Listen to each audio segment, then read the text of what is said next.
তিন নশ্বর পদার্থ থেকে অধিভূত বলে তিননগর বহিনী অধিযোগ হে অর্জুন হে সকল দেহে যজ্ঞ ফলদাতা প্রাণী হইলাম অধিযোগ। মৃত্যুর সময় যিনি আমাকে স্মরণ করতে করতে দেহত্যাগ করেন তিনি আমাকে প্রাপ্ত হন।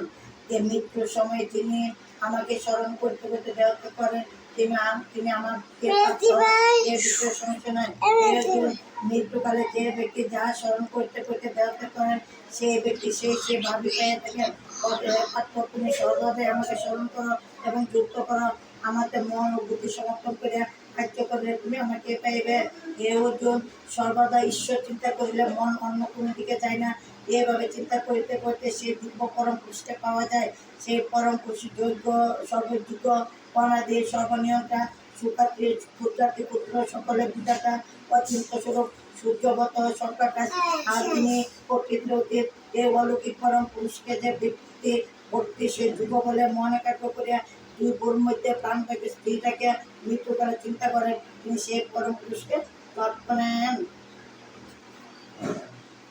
বেদ বেদীগণ যাহাকে অক্ষর বলেন ব্যক্তিগণ ক্রিয়াশূন্য হইয়া যাহাকে লাভ করিবার জন্য ব্রহ্মচর্য পালন করেন। আমি তোমাকে সংক্ষেপে সেই ব্রহ্মের কথা বলিতেছি। ইন্দ্রিয়ের সমস্ত দ্বারকে সংযুক্ত করিয়া ইন্দ্র হৃদয়ের মধ্যে মনকে আবদ্ধ করিয়া যুগ ধৈর্য ধারণ করিয়া প্রাণবায়ুকে ভূমিতে সংস্থাপন করিয়া পূর্ণ একাগ্র ব্রহ্ম শব্দটি মনে উচ্চারণ করতে করতে যে যুগে দেহত্যাগ করেন তিনি পরম গতি লাভ করেন।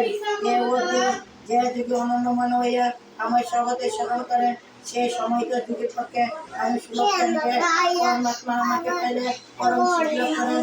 তাই জন্ম লইয়া এই দুঃখময় অনিত্য সংসারে পুণ্যজন্ম গ্রহণ করিতে হয় না।